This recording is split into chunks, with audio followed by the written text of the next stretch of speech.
ଡଲାଯୋଡ଼ି ଗାଁ ନିକଟରେ ଭାଲୁ ଆକ୍ରମଣରେ 3 ଜଣ ଗୁରୁତର। ତିରିଙ୍ଗ ଥାନା ଅଞ୍ଚଳ ଡଲାଯୋଡ଼ି ଗାଁ ନିକଟ ଜଙ୍ଗଲକୁ ସେହି ଗାଁର ଲେବେ ବାନ୍ଦ୍ରା କାଠ କାଟିବା ପାଇଁ ଯାଇଥିଲା। ସେହି ସମୟରେ ଭାଲୁ ତାଙ୍କ ଉପରେ ଆକ୍ରମଣ କରିଥିଲା।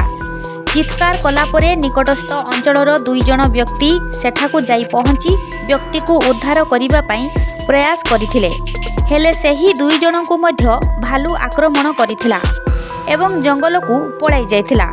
ସୂଚନା ପରେ ସ୍ଥାନୀୟ ଲୋକମାନେ ଘଟଣାସ୍ଥଳକୁ ଯାଇ ପହଞ୍ଚିଥିଲେ ଏବଂ ଗୁରୁତର ଆହତ ସେଗେଘୁଟୁ ଗାଁର ଦୁର୍ଗା ହାଁସଦା, ଧାନ ହାଁସଦା ଏବଂ ଡଲାଯୋଡ଼ି ଗାଁର ଲେବେ ବାନ୍ଦ୍ରାକୁ ଆମ୍ବୁଲାନ୍ସ ଯୋଗେ ରାଇରଙ୍ଗପୁର ଡାକ୍ତରଖାନାରେ ଭର୍ତ୍ତି କରିଥିଲେ। ତାଙ୍କ ମଧ୍ୟରେ ଲେବେ ବାନ୍ଦ୍ରାଙ୍କର ଅବସ୍ଥା ସଙ୍କଟାପନ୍ନ ହୋଇଥିବାରୁ ତାଙ୍କୁ ବାରିପଦାକୁ ରେଫାର କରାଯାଇଥିଲା। ବନ ବିଭାଗ ଘଟଣାର ତଦନ୍ତ କରୁଥିବା ଜଣାପଡ଼ିଛି।